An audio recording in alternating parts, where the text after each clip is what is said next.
시청자 여러분 안녕하세요. 마켓클리닉 진행의 이지영입니다. 자, 오늘 국내 증시는 코스피, 코스닥에 엇갈린 양상들이 나와주고 있는데요. 그동안 상승세를 나타냈던 반도체 대형주들의 차익 실현 매물들이 쏟아지면서요. 코스피 지수가 2% 넘는 낙폭을 그리고 있습니다. 다만 이러한 수급이 제약주 쪽으로 옮겨가면서 코스닥 지수가 상승세를 나타내고 있는데요. 시장의 흐름들 정확히 파악해 보시고요. 마감 시장까지 저희와 함께 보시면 좋겠습니다. 저희 방송은 다양한 채널 통해서 시청하실 수가 있습니다. 또한 저희 방송 제공해드리는 정보는 투자 판단에 대한 조언일 뿐입니다. 참고 부탁드립니다. 오늘도 투자 인사이트를 통해서요. 증시를 꿰뚫어보는 시장의 헤드라인들 먼저 만나보겠습니다. 오늘의 5가지 헤드라인 먼저 만나보시죠. 첫 번째 헤드라인입니다. HLB 신약이 FDI 허가에 베팅했습니다. 한 운용사에서 2,069억 원을 투자했다는 소식이 전해지면서요. 1억 4,500만 달러 규모의 전략적 투자를 영국에 있는 투자사와 유치했습니다. 이러한 소식이 전해졌습니다.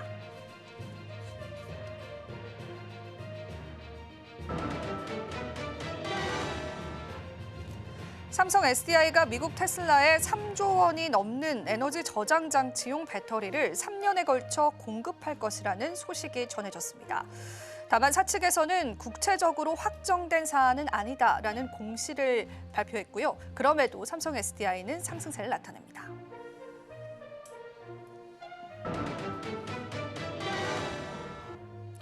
기준금리 인하가 멈추면 은행주들이 주목을 받을 것이다 라는 미래에셋증권의 연구 보고서가 발표됐습니다. 경기 회복 신호가 본격화되는 내년부터 은행업이 다시 성장 궤도에 오를 것이라면서 2026년 최선호 업종으로 제시했습니다.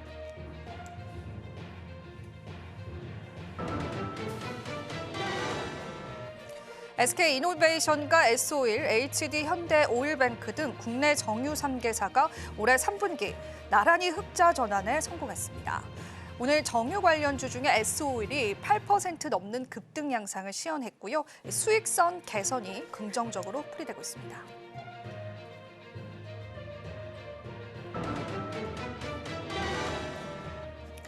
첫 한중 정상회담에서 이 대통령과 시진핑 국가주석이 한중 관계 전면 복원의 뜻을 모으면서 중국 당국의 한한령 해제에 대한 기대감이 모아지고 있습니다. 특히나 시 주석이 직관한 가수 지드래곤은 이달 항저우에서 전시 개막을 앞두고 있는데요. 한한령 완화에 첫 수혜를 입을지 주목됩니다.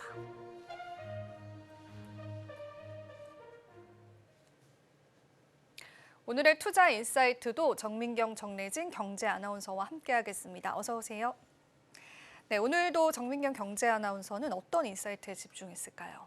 네, 오늘의 첫 번째 투자 인사이트로는 제약 관련된 소식부터 만나보도록 하겠습니다. HLB 그룹이 글로벌 자본을 끌어들이면서 신약 상용화에 속도를 낼 것으로 보여지고 있습니다. 영국계 자산 운용사인 LMR 파트너스로부터 총 1억 4,500만 달러, 우리 돈으로 약 2,069억 원 규모의 전략적인 투자를 유치에 성공을 한 건데요. 이번 투자는 HLB 그룹 창사 이후에 첫 번째 글로벌 자본 투자 유치가 이뤄진 것으로 보여지고 있습니다. HLB그룹의 투자부문 부회장은 이번 거래로 인해서 그룹의 혁신 신약 개발 역량과 성과를 국제 투자 시장으로부터 인정을 받았다라고 이야기를 하면서 이 자금을 기반으로 리보세라닙 등 핵심 물질의 글로벌 허가와 시장 진출을 가속화해서 기업 가치 상승으로 이어가겠다라는 이야기를 밝히기도 했습니다. 오늘 이러한 소식이 전해지면서 HLB그룹 전반주가 강한 상승세 보여주고 있는데요. 오늘 HLB그룹주들의 움직임부터 만나보도록 하겠습니다.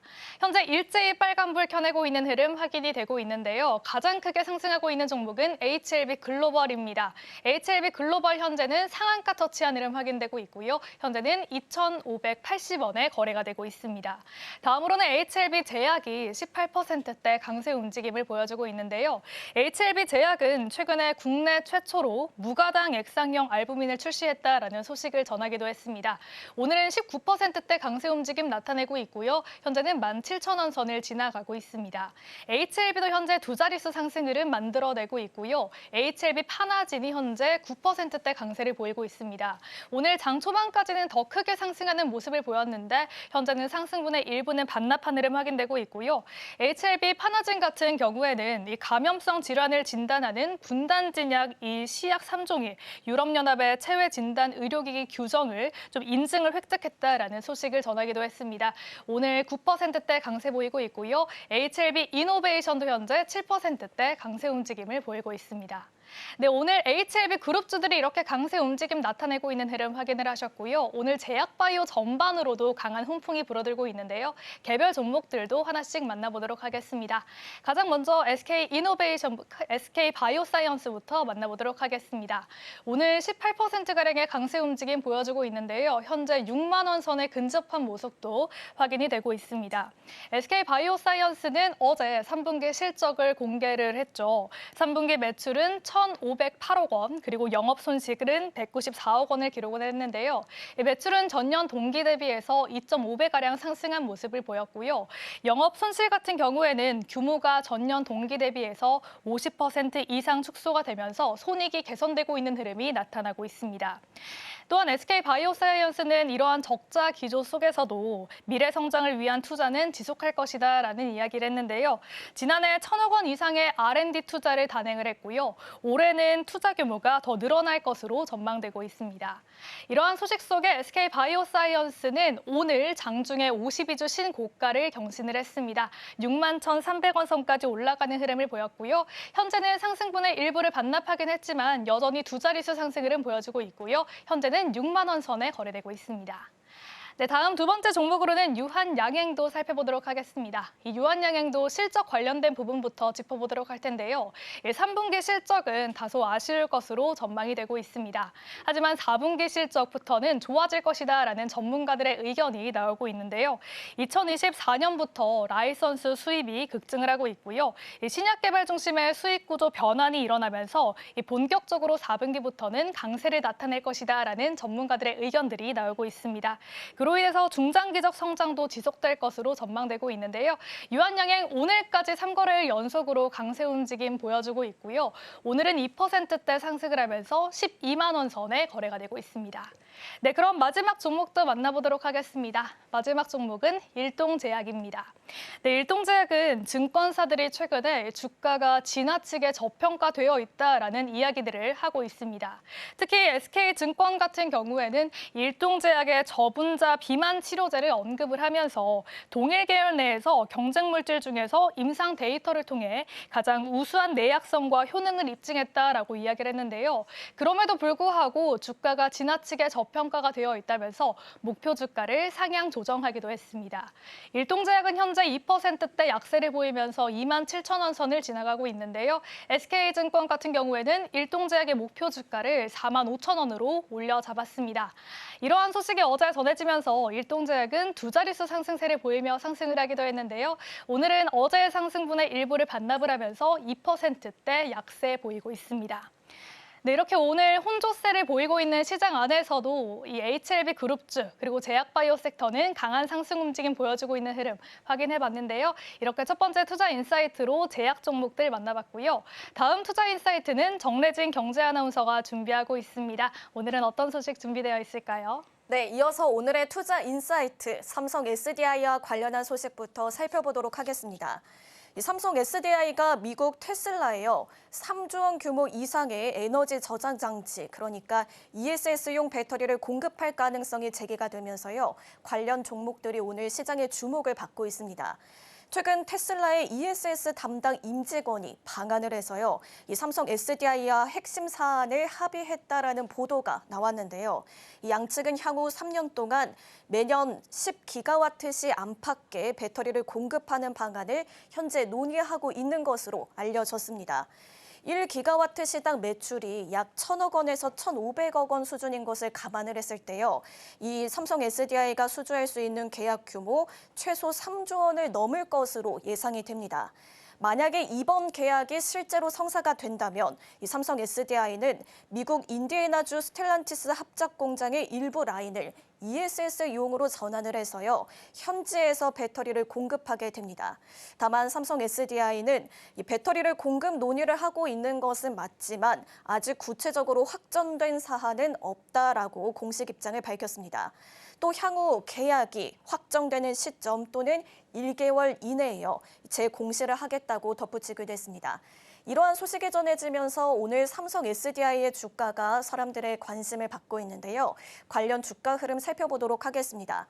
삼성 SDI 오늘 장중 35만 원 선까지도 넘어서면서요. 오늘 52주 신고가를 기록을 했습니다. 현재는 그보다는 다소 상승폭이 둔화가 되면서 34만 1,000원 선 지나가고 있고요. 4.4%가량 오르고 있는 모습입니다. 다음 종목으로 LG에너지솔루션도 살펴보도록 하겠습니다. LG에너지솔루션 역시 지난 7월에 테슬라와 ESS용 배터리 공급 계약을 맺은 데 이어서요. 납품 물량을 늘리는 방안을 현재 협의하고 있는 것으로 알려졌습니다. 이렇게 삼성 SDI와 LG에너지솔루션 양사가 모두 테슬라 공급망에 합류를 하게 되면요. 연간 40기가와트시에 달하는 배터리를 테슬라에 공급을 하게 되는데요. 미국의 배터리 탈중국 현상이 가속화되면서요. 삼성 SDI 그리고 LG에너지솔루션 같은 이런 K 배터리 기업들이 테슬라의 생태계에 편입될 것으로 기대가 되고 있습니다. 여기에 더해서 오늘 LG에너지솔루션, 스텔란티스와 함께 이 캐나다에 세운 합작 공장의 일부 라인을요. 자동차용에서 ESS용으로 전환을 하면서 생산 조정에 나선다는 소식도 오늘 전해줬습니다. LG에너지솔루션 오늘 장 초반에는 상승세를 보였는데요. 현재는 하락 전환하면서 파란불을 키워가고 있습니다. 현재 0.1%가량의 약보합권에서 움직임 보여주면서 47만 5천 원 선에서 거래되는 모습입니다. 다음 종목으로 에코프로비엠도 살펴보도록 하겠습니다. 오늘 에코프로비엠이 3분기 잠정 실적을 발표를 했습니다. 인도네시아 투자 성과 그리고 ESS용 양극재 판매 증가에 힘입어서요. 3분기 연속으로 흑자를 기록을 했습니다. 매출은 6,253억 원, 영업이익은 507억 원 정도로 잠정 집계가 되고요. 전년 동기 대비했을 때 매출은 19.8% 증가를 했고요. 영업이익은 흑자 전환에 성공을 했습니다. 하지만 오늘 상승 출발했다가 역시나 하락 전환하면서 현재 1.2%가량 내린 16만 2천 원 선에서 거래되는 모습입니다. 이어서 ESS 섹터 전반적인 주가 흐름 살펴보도록 하겠습니다. 먼저 포스코 DX 같은 경우는 어제 10% 넘게 급등세를 보였었는데요. 오늘도 0.17%가량의 강보합권에서 움직임 보여주고 있습니다. 현재 2만 9천 원 선에서 거래되고 있고요. 엔캠 같은 경우는 현재 0.4%, 서진 시스템도 0.1%가량의 강보합권에서 거래되고 있습니다. 이 PNT 같은 경우도 현재 0.4%, 신성 ST도 1.7%가량 오르고 있는 모습입니다. 이어서 2차 전지 섹터도 살펴보도록 하겠습니다. 오늘 SK이노베이션과 LG화학 모두 4거래일 만에 상승으로 전환했습니다. SK이노베이션은 0.63%, LG화학도 0.64%가량의 강보합권에서 움직임 보여주고 있고요. 포스코 퓨처임 현재 보합권에서 거래되고 있습니다. 에코프로 같은 경우는 오늘 52주 신고가를 달성을 했습니다. 10만 원 선 위에서 거래가 됐었는데요. 현재는 다시 그 밑으로 내려오면서 9만 6천 원 선에서 거래되고 있고요. 1.5%가량의 상승세 보여주고 있습니다. LNF는 0.6%가량의 약보합권에서 움직임 보여주고 있습니다. 다음 장도 살펴보도록 하겠습니다. 대주전자재료 현재 3.1%가량 오르고 있고요. 강원에너지가 두 자릿수 상승세를 만들어내면서 강하게 오르고 있습니다. 강원에너지 같은 경우 미국 히토류 연구자석 생산업체인 노베온 마그네틱스와요. 이 강원에너지와 함께 우리나라의 히토류 자석 생산 공장을 건설하기로 하면서요. 국내 히토류 공급망 강화에 기여할 것으로 기대가 되고 있습니다. 강원에너지 현재 19.1%가량 오르면서 18,000원 선에서 거래되고 있습니다. 신흥 SEC와 파워로직스 모두 6.8%, 5.6%가량의 강세 움직임 보여주고 있습니다. 지금까지 오늘 시장에서 주목할 만한 투자 인사이트 살펴봤습니다.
네, 이번 시간에는 저희와 함께 시장의 시나리오들 짚어보고요. 또 돈이 되는 부동산 정보까지도 같이 살펴보겠습니다. 오늘 국내 주식시장은 분명한 수급의 이동이 있었습니다. 그동안 반도체 대형주 쪽으로 쏠렸던 수급들이 이제는 제약주 쪽으로 옮겨가면서요. 코스닥 지수가 키 맞추기를 나타내고 있습니다. 자, 이런 시장의 흐름 속에서 어떤 일정들 좀 짚어봐야 하는지요. 저희와 함께 넥스트마켓부터 살펴보겠습니다. 자, 오늘 우리가 정규장 끝나고 나면은 졸트 고용 보고서가 이제 미국 쪽에서 발표가 됩니다. 최근에 있었던 FOMC 회의에서 금리 인하를 시행하긴 했었지만 연준 의원들의 의견도 굉장히 상이했고요. 또 파월 연준 의장의 매파적인 스탠스가 확인이 되면서 고용과 인플레이션에 관한 우려감을 발언을 했습니다. 그래서 아마 이 졸트 고용 보고서가 이번에 좀 중요하게 월가에서는 받아들여지는 것 같고요. 같이 한번 체크해 보시면서 추가적인 시장 흐름들 보시면 좋겠습니다. 또 오늘 비만 관련주가 시장에 부각을 나타냈었죠. 세계 비만 학회가 개막이 되면서 실제 참가 기업은 한미약품과 D&D 파마텍이 될 텐데요. 오늘 시장에 수급이 나왔던 종목은 인벤티지랩이었습니다. 비만 관련주들의 반짝이는 시장 상승들 체크를 해보시면서 내일 뉴욕 증시에서는 노보노디스크의 실적 발표가 있습니다. 그래서 이 또한 비만주들의 수급을 이끌어갈 수 있을지 우리가 뉴욕장 살펴보면서도 계속되는 수급 흐름들 체크해 보시면 좋겠습니다. 자, 그리고 MSCI 반기 리뷰가 이제 발표가 되는데요. 우리가 MSCI 같은 경우에는 모건 스탠리 관련해서 또 시장의 패시브 자금을 확인해 볼 수 있는 굉장히 중요한 일정이죠. 이때 편출 종목으로 예상이 되는 건 오리온이라는 종목이고요. 그리고 편입 종목으로는 HD 현대마린솔루션과 최근에 좋은 실적을 나타내고 있는 APR 쪽이 아마 편입될 것으로 예상되어 있습니다. 이 부분에 따라서 시장에 반응이 있을지도 보시면 좋겠고요. 국내에서는 로보월드 2025가 개막이 됩니다. 로봇주들의 모멘텀이 되어줄 수 있을지도 우리가 주목해 보면서요. 그간 굉장히 굵직한 일정을 소화했다면 지금은 개별 종목들의 장세를 이뤄낼 수 있는 일정들이기 때문에 하나하나 살펴보시면서 관심권에 두시면 좋겠습니다. 자, 그럼 오늘도 돈이 되는 부동산 정보 저희와 함께 살펴보겠습니다. 최근에 이제 부동산 시장 중에서도 주택 시장에 관해서 많은 말씀을 드렸는데요. 지금 부동산 시장은 주택 시장이 어느 정도의 냉각기를 나타내면서 이러한 자금들이 오히려 상업용 부동산 쪽으로 옮겨가고 있다라는 시장 분석이 나왔습니다. 10월 달 거래액은 아직 집계되지 않았고요. 바로 전월인 이제 9월 거래액이 2조 1,519억 원을 나타내면서요. 한 달 만에 무려 2배나 급증을 했습니다.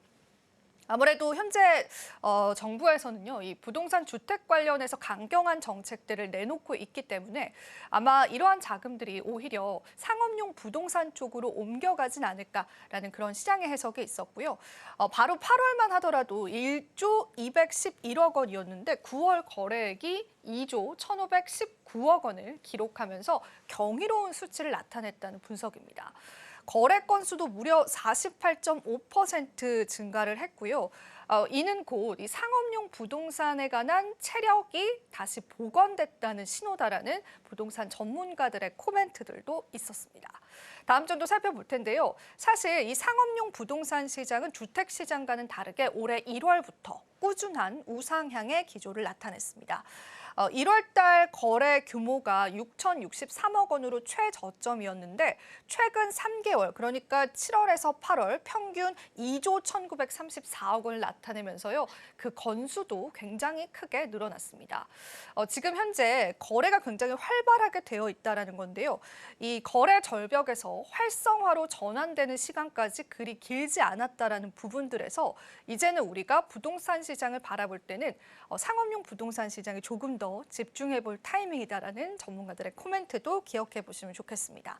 자, 그렇다면 좀 구체적으로 어떤 물건들이 가장 인기가 좋았는지 살펴보겠습니다. 물론 이러한 물건들은 개인이 구매하기에는 너무나 규모가 크긴 한데요. 이렇게 큰 규모의 상업용 부동산 거래가 일어나게 되면요. 개인 자금이 들어갈 수 있는 상업용 부동산도 함께 살아납니다. 그래서 참고해 보시면 좋겠고요. 현대 엘리베이터의 종로 연지동 사옥이 볼트 자산운용의 4,500억 원에 매각이 됐습니다. 성수동에 있는 슈퍼베스트 서울숲 같은 경우에도 누티드에 1,825억 원에 매각이 됐고요. KTNG의 을지로타워도 천경해운 쪽에서 1,216억 원에 매각이 됐습니다. 사실 이 상위에 있는 세 건이 전체 거래의 약 35%를 차지를 하는데요. 이렇게 굵직한 매물 건수가 전반적인 상업용 부동산 시장을 이끌고 있다라는 분석들 나오고 있습니다. 우리가 사실은 이게 기업 입장에서는요, 뭐 KTNG나 현대 엘리베이터 같은 기업 입장에선 현금성 자산을 확보하기 위한 움직임이 전반적인 시장에 나와주고 있고요. 그리고 이제 관심이 있었던 자산 운용사들은 이러한 대기업들의 부동산 자본을요, 매입하는 그러한 동향들이 나타나고 있습니다. 그게 지금 현재 부동산 시장의 자금 흐름이다라고 체크해 보시면 좋겠습니다. 자, 그러면은 우리가 이게 단기적으로 상업용 부동산 시장이 주택 시장이 죽었기 때문에 살아나는 것이냐라고 물음을 했을 때는요, 시장의 체력이 전반적으로 회동되고 있기 때문에요, 중장기적인 안정세에 진입했다라고 보고 있습니다. 알스케어 리서치 센터에서는 거래 심리 그리고 체력 모두 다 회복 국면이다라고 이야기를 했고요. 앞서 언급해드린 것처럼 기업 입장에서는요, 현금 유동성을 강화하고 또 운용사 입장에서는 지금 현재 금리 인하 안정기에 진입이 됐기 때문에 오히려 이러한 상업용 부동산을 매입하기가 훨씬 좋은 환경이 됐다라는 분석입니다. 여러 가지 삼박자가 두루 갖춰져 있다라고 보시면 될 것 같고요. 결론적으로는 이러한 상업용 부동산이 지속적으로 상승을 할 것이고, 이게 이렇게 큰 규모가 아니라 소규모 자본 쪽에서도 그 현금 흐름이 이어질 수 있다라는 부분들도 체크해 보시면 좋겠습니다. 투자 포인트는 세 가지 있습니다. 자, 일단은 우리가 금리 인하 사이클에 들어왔다라고 하는 부분들이 상업용 부동산을 일으킬 수 있고요. 그리고 지금 현재 정부에서 주택시장 쪽에 관한 또 지나친 규제를 하고 있다라는 목소리가 나오면서 오히려 상업용 부동산 쪽에 관한 반사이익 규제에 관한 호재도 이야기해 볼 수가 있겠습니다. 자, 그리고 리츠나 운용사들이 이제 조금씩 수익성 자산에 관한 투자를 확대시키는 것 역시도 이렇게 상업용 부동산을 일으키는 요인이다라고 보시면 되겠습니다. 자, 마지막 장을 한번 살펴보겠습니다. 자, 우리가 사실상 지금 이러한 동향들을 보면서 할 수 있는 거는요, 주택시장의 냉각기 속에서도 상업용 부동산이 살아나고 있고요. 그게 또 하나의 선택지가 될 수 있다라는 겁니다. 거래량, 심리, 그리고 거래액 모두 다 상승세를 나타내고 있고요. 또 우리가 주택보다는 오피스텔이나 상가로서의 머니무브가 본격화되고 있는 시점이라는 부분들도 체크 포인트로 살펴보도록 하겠습니다. 자, 이렇게 해서 저희와 함께 돈이 되는 부동산 정보 같이 체크해 보셨는데요. 그렇다면 지금 현재 시장 상황도 살펴보시면 좋겠습니다. 자, 오늘 코스피 코스닥 엇갈린 양상들 보여주고 있는데요. 지금의 시장 상황 바로 한번 살펴보시죠. 11월 4일 화요일 오후장 시장 상황 살펴보겠습니다. 고점에 대한 부담감과 유동성 사이에서 우리 시장은 눈치 보기 장세를 보여주고 있는데요. 코스피 지수 점차 하락폭을 키워가는 모습 보여주고 있습니다. 반면에 코스피가 달릴 때 부진한 모습을 보여줬던 코스닥은 오늘 좀 달려주는 모습을 보여주고 있는데요. 정확한 시장 상황 어떤지 살펴보도록 하겠습니다. 먼저 코스피 지수입니다. 코스피 지수 현재 2% 가까이 하락하며 4,138선에서 움직이고 있습니다. 다음으로 수급도 살펴보겠습니다. 네, 코스피 시장에 개인의 수급이 정말 강하게 들어오고 있습니다. 2조 5천억 원 가까이 사들이고 있는데요. 반면에 외국인의 매도세도 정말 강세입니다. 2조 원 넘게 팔아내는 모습 보여주고 있습니다. 기관은 4,891억 원 순매도 중입니다. 다음으로 시총 상위 종목들 살펴보겠습니다. 전체적으로 파란불을 켜내는 모습인데요. 특히나 삼성전자 오늘은 차익 실현 매물이 출회가 된 것으로 보입니다. 이어서 SK하이닉스도 보겠습니다. 5% 넘는 하락세를 보여주고 있는데요. 오늘 이 투자 주의 종목에 선정됐다는 소식이 들려왔습니다. 1년 사이에 주가가 200% 넘게 상승했다는 게 주 내용 중에 하나인데요. 그만큼 수급에 대한 이슈로 함께 이 5%가량 빠지는 모습 보여주고 있습니다. LG에너지솔루션 오늘 초반에는 빨간불을 켜냈는데요. 현재는 하락 전환한 모습입니다. 삼성 SDI가 테슬라와 ESS 공급 계약 체결 논의 중에 있다는 소식이 들려오면서 이 테슬라 탈중국에 따른 우리나라 기업들의 수혜 기대감이 작용을 했었는데요. 현재는 하락 전환한 모습입니다. 다음으로 6위부터 10위 종목들도 살펴보겠습니다. 현대차 지금 현재 5% 가까이 하락 중에 있습니다. 27만 7천 원 선에 거래가 되고 있는데요. 이 10월 미국에서의 전기차 판매량이 대폭 줄었다는 소식이 전해졌습니다.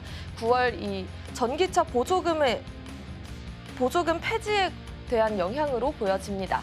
다음으로 하나 에어로스페이스도 3%가량 빠지는 모습 보여주고 있고요. HD 현대중공업 현재 6% 넘는 하락세 보여주고 있습니다.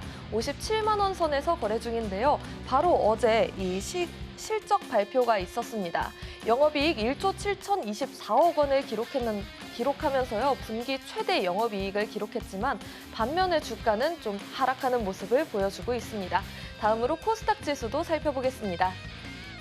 코스닥 지수는 제약바이오와 또 2차 전지에 힘입어서 상승세를 크게 보여주고 있습니다. 1.67% 상승하면서 929선에서 거래 중입니다. 다음으로 수급도 살펴보시죠. 수급 보시면 외국인과 기관의 수급이 들어와 있습니다. 외국인 1,008억 원을 사들이는 모습 보여주고 있고요. 기관도 1,697억 원 순매수 중에 있습니다. 반면에 개인은 2,510억 원 팔아내는 모습 보여주고 있습니다.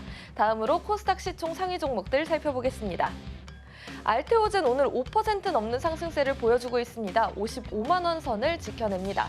에코프로비엠과 에코프로는 오늘 각기 다른 흐름을 보여주고 있는데요. 장 초반 마찬가지로 이 삼성 SDI와 테슬라 소식에 강세를 보였지만 현재는 혼조세를 보여주는 모습입니다. 에코프로는 9만 5천 원 선에서 강보합권에서 움직이고 있습니다. 레인보우 로보틱스 오늘도 빨간불을 켜내며 3% 가까이 상승 중이고요. HLB 오늘 두 자릿수 급등세를 보여주고 있습니다. 이 영국계 펀드에서 2천억 원 규모의 투자를 단행한다는 소식이 전해졌는데요.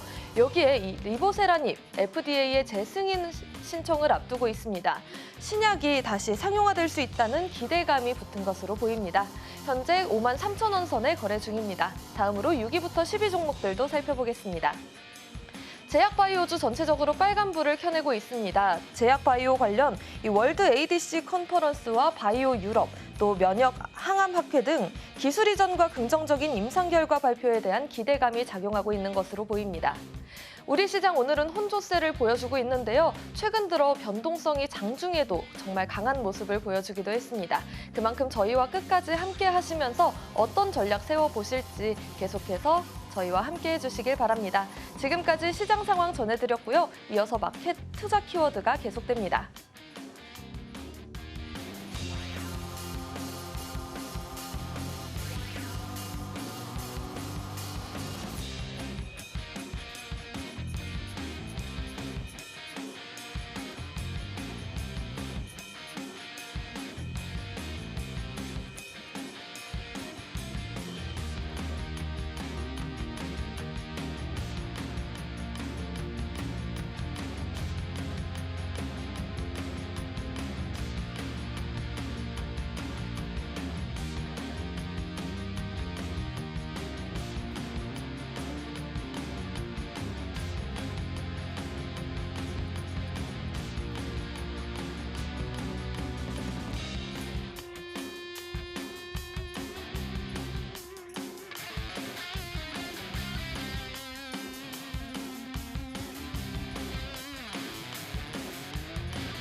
마켓 투자 키워드 시간입니다. 자, 오늘도 정민경, 정래진 경제 아나운서와 함께하겠습니다. 어서 오세요. 네, 오늘 투자 키워드 바로 열어보겠습니다. 오늘의 투자 키워드 첫 번째는요. AI와 반도체가 다했다라는 키워드 짚어보겠습니다. 정래진 경제 아나운서와 먼저 이야기를 나눠볼게요. 챗 GPT를 만들어냈었던 오픈 AI의 상장 이슈가 좀 논란이 되고 있는데요. 오픈 AI 상장 추진설이 어디에서 나왔는지 궁금하고요. 샘 올트먼이 어떤 입장을 보이고 있는지도 궁금합니다. 네, 최근에 오픈 AI가 최대 1조 달러, 우리 돈으로 했을 때는 약 1,400조 원 규모로 기업 공개, 그러니까 이 IPO를 준비 중이라는 소식이 전해지면서요. 시장이 크게 술렁였습니다. 지난달 29일 로이터 통신이 오픈 AI가 2027년 상장을 목표로요. 사전 준비를 진행하고 있고 또 내년 하반기 중에 이 증권 당국에 신청서를 제출하는 방안도 검토하고 있다라고 보도를 했습니다. 이 AI 산업이 폭발적으로 성장을 하면서요. 불과 1년 만에 기업 가치가 2배 이상 급등한 점도 이 오픈 AI의 이 IPO 가능성을 키운 요인으로 꼽힙니다. 하지만 샘 올트먼 CEO는 최근 인터뷰에서 상장 일정이 정해진 것도 또 이사회 차원의 논의가 있었던 것도 아니라면서 구체적인 계획은 없다라고 선을 그었는데요. 다만 언젠가는 IPO가 일어날 수 있다라고 여지를 남겨두기는 했습니다. 또 회사의 연간 매출이 시장 추정치인 130억 달러보다 훨씬 많다면서 자신감을 드러내기도 했는데요. 결국 이번 논란은 오픈 AI의 급성장 그리고 이 막대한 투자금 유치 움직임 속에서요. 자연스럽게 IPO에도 관심이 불거진 영향으로 보입니다. 오픈 AI 측은 지금은 상장보다는 범용 인공지능 개발과 사업 내실 강화에 집중하고 있다라는 입장입니다. 네. 오픈 AI가 최근에 오라클 그리고 구글과 클라우드 계약을 맺었습니다. 그리고 이번에 아마존과의 클라우드 계약도 소식이 전해졌습니다. 오픈 AI의 클라우드 다각화가 시사하는 바가 굉장히 궁금해지는 시점인데요. 뉴욕 증시의 영향력은 어땠을지 짚어볼게요.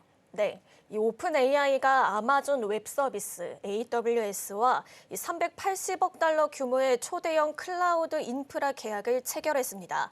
그동안 마이크로소프트의 클라우드를 독점적으로 써왔던 오픈 AI가 처음으로 AWS하고 손을 잡은 건데요. 이 계약으로 오픈 AI는 미국 내 AWS 인프라를 활용을 해서요. 엔비디아 GPU 기반의 대규모의 AI 연산을 시작을 하고요. 또 AWS는 오픈 AI 전용 인프라를 새로 구축할 계획입니다. 이번 협력은 오픈 AI가 이 마이크로소프트 중심에서 벗어나서요. 클라우드 파트너를 다각화하려는 그런 전략으로 볼 수가 있겠습니다. 앞서 오라클 그리고 구글과도 계약을 맺은 바가 있죠. 특정 기업에 대한 의존도를 낮추고 안정적이고 독립적인 인프라를 확보하려는 전략으로 보이는데요. 샘 올트먼 CEO는 거대한 컴퓨팅 자원이 차세대 AI 확장의 핵심이라면서 AWS의 협력이 중요한 전환점이 될 것이다라고 강조를 했습니다. 이 소식이 전해지면서 뉴욕 증시에서요. 아마존의 주가 하루 만에 4%가량 상승을 하면서 사상 최고가로 마감을 했고요. 이틀 동안 상승률이 무려 14%에 달했습니다. 또 기술주 전반의 투자 심리도 개선이 되면서요. 엔비디아하고 함께 시장을 끌어올렸지만 반면에 비기술주 중심으로는 혼조세를 보이는 양상을 보였습니다. 네, 오픈 AI의 덩치는 굉장히 커져가고 있고요. 사업적으로도 다양한 MOU를 맺고 있습니다. 하지만 성인용 챗 GPT는 최근에 큰 논란거리를 불고 오기도 했습니다. 거기에 국내 이용자 수도 감소했다라는 소식인데요. 시장에서 이렇게 분석한 이유가 무엇이고 카카오 서비스가 재개되면 다시 이용자 수가 살아날 수 있을지 어떻게 보고 계실까요? 네, 최근에 챗 GPT의 국내 신규 설치 건수가요. 8개월 만에 100만 건 아래로 떨어졌습니다. 시장 조사업체인 모바일 인덱스에 따르면 10월 신규 설치는 약 94만 건으로 지난 9월과 대비를 했을 때 30%가량 떨어졌습니다. 지난 4월에는 466만 건으로 정점을 찍었는데요. 그 이후에 꾸준히 감소를 하고 있는 추세입니다. 업계에서는 이미 챗 GPT 이용자가 늘 만큼 늘었다라면서 사실상 포화 단계에 들어섰다는 분석도 나오고 있는데요. 초기에는 호기심 때문에 설치를 하고 이용했던 사용자들이 많았는데 이제는 주로 업무나 학습용으로 꾸준히 쓰는 핵심 이용자층 중심으로 재편이 됐다라고 보여집니다. 다만 전체 이용자 규모를 보면 여전히 성장세입니다. 이 월간 활성 이용자 수는 1,300만 명을 돌파를 하면서요. 역대 최대치를 기록을 했고요. 신규 유입은 줄었는데 충성 이용자는 계속 늘고 있는 셈입니다. 한편 카카오톡이 챗 GPT를 자사 메신저에 직접 도입을 하면서요. 이 반등의 기회도 제기되고 있습니다. 별도의 앱 설치 없이 대화창에서 바로 사용할 수가 있게 되면서요. 접근성이 크게 높아졌는데요. 전문가들은 이번 카카오와의 결합이 챗 GPT를 일상 속으로 끌어들이는 계기가 될 것이라면서 이용자 증가세가 살아날 가능성도 내다보고 있습니다. 네. 어제 서울 삼성동에서 열렸던 SK AI 서밋에서도 오픈 AI가 거론됐습니다. HBM의 세계적인 기업을 가진 SK 그리고 어떤 글로벌 기업들과 AI 파트너십이 거론이 됐는지요. 우리가 SK의 AI 서밋 2025 한번 들여다보겠습니다. 네. 어제 서울 삼성동에서 코엑스에서 열린 SK AI 서밋 2025에서 최태현 SK그룹 회장이 인공지능의 다음 시대를 위한 SK의 전략을 제시를 했습니다. 핵심 키워드는 효율적인 AI 솔루션이었는데요. 최 회장은 폭발적으로 늘어나는 AI 수요에 대응하기 위해서 SK가 집중해야 할 세 가지 과제로요. 차세대 AI 반도체를 뒷받침할 메모리 반도체 공급, 미래형 AI 인프라 구축, AI 문제 해결을 위한 AI 활용을 꼽았습니다. 특히나 SK하이닉스의 HBM이 전 세계 AI 경쟁의 핵심으로 떠올랐죠. 최 회장은 최근 오픈 AI로부터 스타게이트 프로젝트용으로 월 90만 장의 HBM 공급 요청을 받은 사실을 공개를 하면서요. 청주의 M15X 그리고 용인의 반도체 클러스터를 통해서 AI 수요에 적극적으로 대응하겠다라고 밝혔습니다. 이번 서밋에는 글로벌 파트너들도 모습을 보였는데요. 이 아마존의 앤디 제시 CEO는 영상 메시지를 통해서 SK는 아마존 웹 서비스의 대표적인 AI 인프라 확장 파트너라고 평가를 했고요. 오픈 AI의 샘 올트먼 CEO 역시도 AI 인프라 투자를 위해서 SK와 같은 파트너십이 필수적이다라고 강조를 했습니다. 이처럼 SK는 오픈 AI, 엔비디아, 아마존과 손을 잡고요. 이 글로벌 AI 생태계 중심에서 AI 효율 경쟁의 판을 키워가고 있습니다. 네. 어제 열렸던 SK AI 서밋에서 AI의 미래를 논의하면서 또 다양한 빅테크 기업들과의 협업이 좀 발언이 되기도 했습니다. 자, 일단은 저희가 한국 데이터 센터 건설 이야기도 좀 나눠보면 좋을 텐데요. 글로벌 빅테크의 손길을 뻗치고 있는 상황이죠. 사실 어떤 기업들이 한국형 AI 시대를 여는데 앞장설지 마지막으로 AI 관련해서 한번 짚어보겠습니다. 네, 최근에 경주 에이펙을 계기로 해서 이 글로벌 빅테크들이 한국 내 AI 데이터 투자를 본격화하고 있습니다.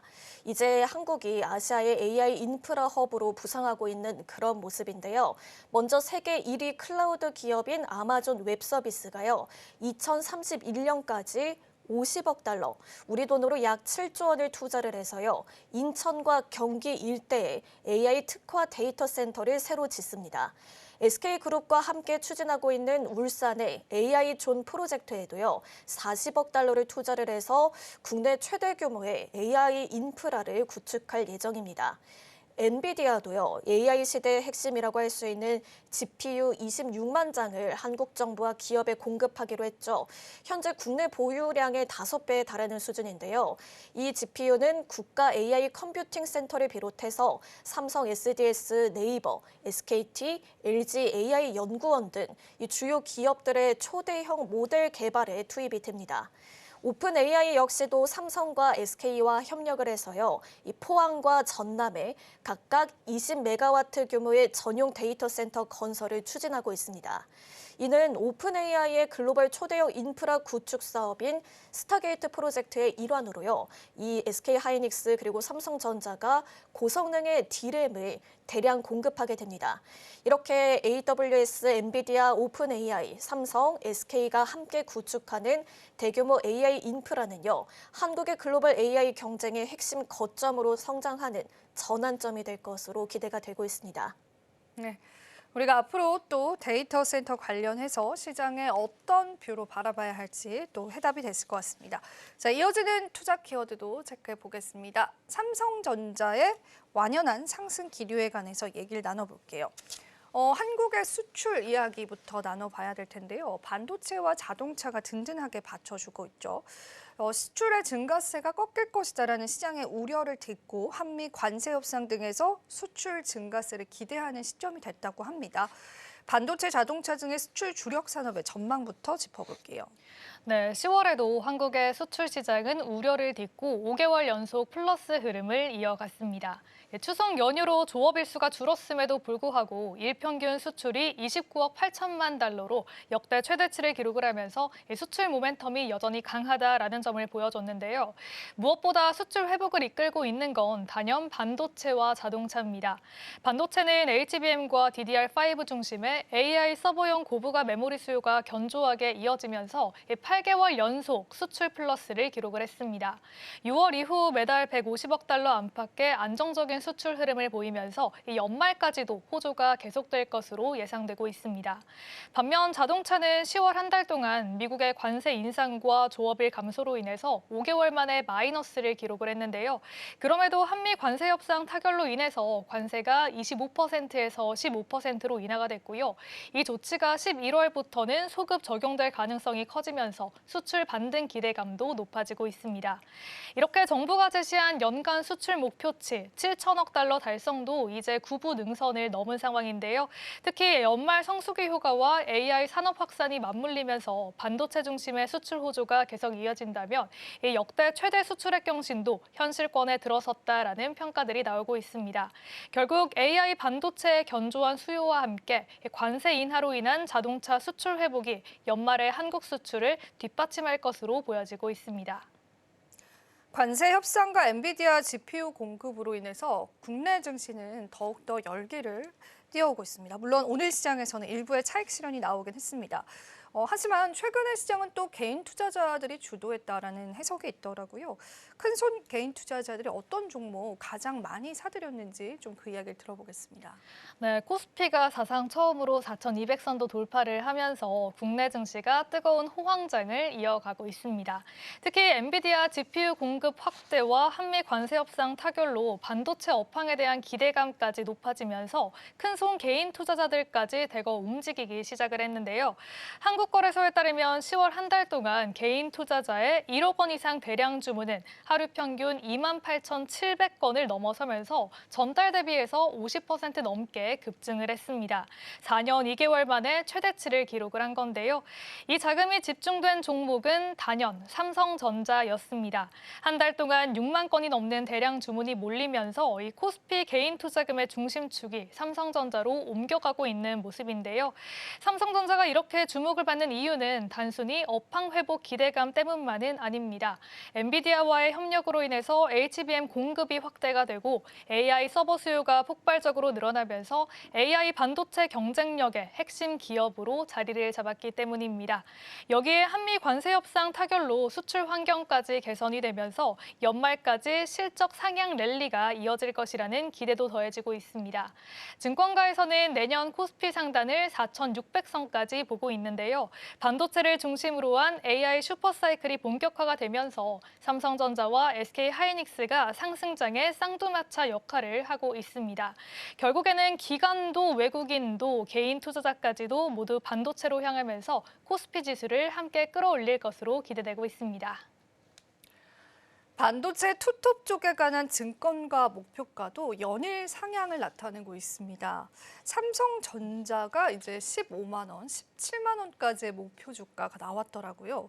내년 한 해만 70조 원이 넘는 영업이익이 전망된다라고 하는데요. 증권가도 삼성전자도 HBM4의 원년 주도 자신감이 있는 것 같습니다. 그 이유가 무엇일까요?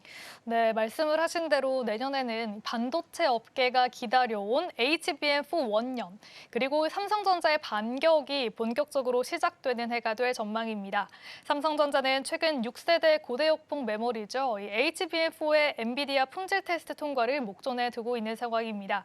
이미 이미 모든 고객사의 샘플을 출하를 했고요. 내부에서는 기술 준비는 사실상 끝났다라는 자신감까지도 감지가 되고 있는데요. 앞서 HBM3 이때 겪었던 이 발열과 전력 문제도 대폭 개선이 된 것으로 알려지고 있습니다.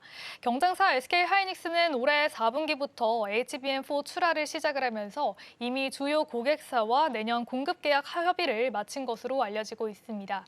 이렇게 두 회사가 나란히 엔비디아의 콜 테스트를 통과를 하게 된다면 내년 초부터는 본격적인 HBM4 공급 경쟁이 시작될 것으로 보이는데요. HBM4는 AI 가속기용 핵심 메모리로 엔비디아의 차세대 GPU인 루빈 시리즈에 탑재될 것으로 보여지고 있습니다. AI 반도체 수요가 폭발적으로 늘어나면서 삼성전자와 SK하이닉스 모두 AI 슈퍼사이클의 최대 수혜주로 꼽히고 있는 상황인데요.